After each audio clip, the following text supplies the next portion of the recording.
Ayon po kay Jinggoy Estrada, hindi daw siya guilty. Ni minsan daw ay hindi siya nagnakaw ng pera ng taong bayan. I am not guilty of anything. I did not steal any money. Yun lang. Nasadla kayo sa ganyang kaso. Nakulong na kayo ng kung ilang taon. Tapos sasabihin nyo, I did not steal any money. Ay ano yun? May gumawa ng kwento para sa inyo para kayo ay siraan. Imposible naman po yun. Natatawa tuloy ang mga netizens. Pero wag ka. Yung mga ganitong kinasasangkutan ng mga politiko, ito ay pabor sa kanila kung tutuusin Dahil napakadaling makabalik sa politika na itong mga katulad na ito nga na may mga kabulastugang ginawa, may mga anomalyang ginawa na sangkot sa sa mga irregularidad. 'Di ba? Napakadaling makabalik sa gobyerno. Napakadaling makabalik sa kanilang pwesto bilang senador man yan o kung anumang pwesto. Pero yun nga, sabi ng mga netizens, pagdating sa issue ng pagnanakaw, wala po talagang umaamin dyan. Lalo na po itong mga politiko.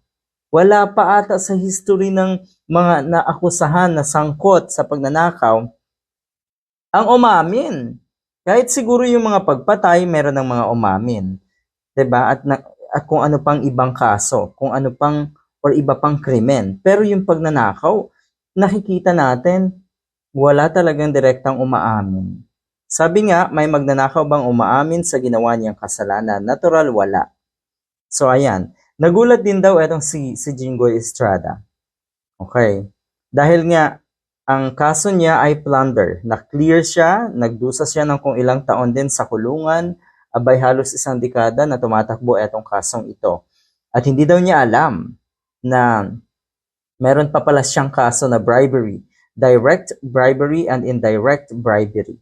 So ayun, yun po ang kahaharapin niya ngayon dahil ito po ay 10 to 12 years na pagkakulong ang kaparusahan. At syempre, matatanggal ka bilang senador. Ang pagkakaalam ko rin po, hindi ka na makakaboto. Mawawala na yung suffrage, yung right to vote na tinatawag. Kaya good luck. Senator Jinggoy Estrada cleared of plunder but convicted of bribery. He faces 10 to 12 years in prison for 1 count of direct bribery and 2 counts of indirect bribery. Ay kaya mo nga gawin itong mga ganitong bribery. Okay? So simple na lang yung pagnanakaw, hindi ba? Alright. So ayan, balikulungan daw itong si Mr. Jinggoy Estrada.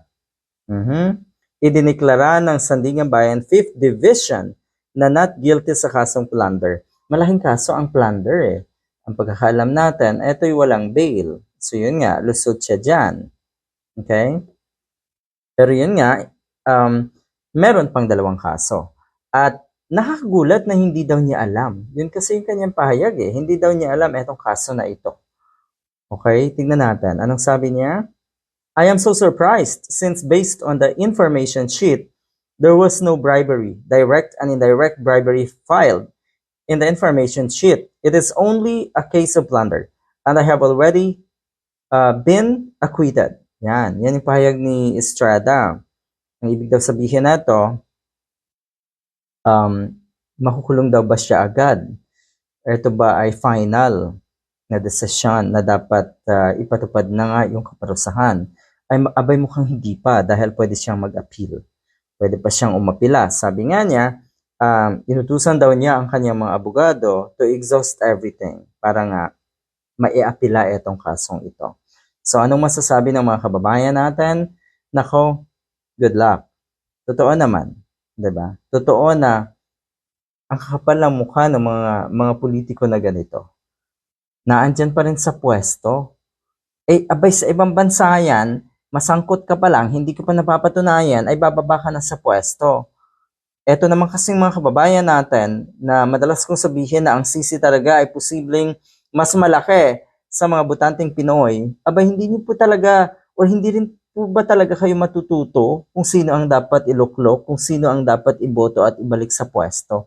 Yung mga katulad talaga na ito, the likes of Bong Revilla at itong si Jinggoy Estrada. Nako naman, sana matuto na po tayo, mga kababayan ko. Grabe,